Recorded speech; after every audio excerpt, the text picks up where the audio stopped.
একটা বাড়ি সম্পূর্ণ আগুন মোটামুটি 30 থেকে 40 ফুট হাইট দিয়ে উঁচু, মানে আগুনের ফোয়ারা চলছে আর কি।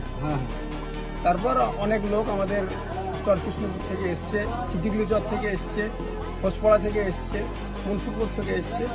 যতদূর সম্ভব চেষ্টা করেছে নিভানোর, এবং পাশে একটা পাম্প সেট যেটা মেশিন বলা হয়, সেই মেশিনও ছিল।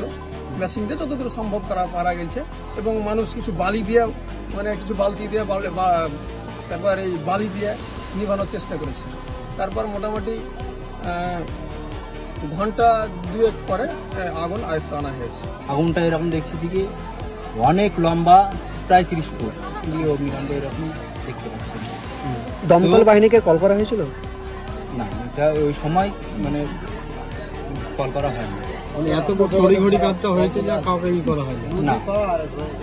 এখন কি চাইছেন আপনারা স্থানীয় হয়ে? আমরা স্থানীয়ভাবে এটাই চাইছি যে সরকার থেকে পুরোটাই যেন সহযোগিতা করা হয়। একটা বাড়িতে সম্পূর্ণ পুড়ে ছাই হয়ে গেছে, একটা বাড়ি, তার পরিবার একবারে নিঃস্ব হয়ে গেছে। তাদেরকে যেন অতি শীঘ্রই মানে কিছু, মানে এক কথায় সরকারি অনুদান দেওয়া যায়। ক্ষয়ক্ষতির পরিমাণ কতটা হবে?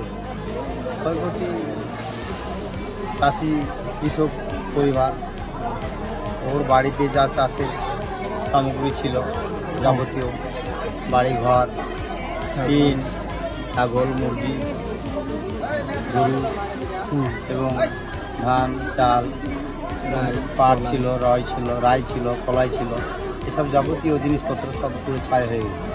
পঞ্চায়েত থেকে দেওয়া হবে, তাকে হয়তো টিন দেওয়া হবে, তারপুলিন দেওয়া হবে, তারপরে ওই বস্ত্রের পোশাক এগুলো দেওয়া হবে, তরি তরকারি, যাবতীয় সব জিনিসপত্র, যাতে মানুষরা আপাতত কোনো রকমের নিজের পায়ে দাঁড়িয়ে তার সামগ্রিক সহযোগিতা পায়, সেটা আমরা সদস্য পঞ্চায়েত থেকে হেল্প করব।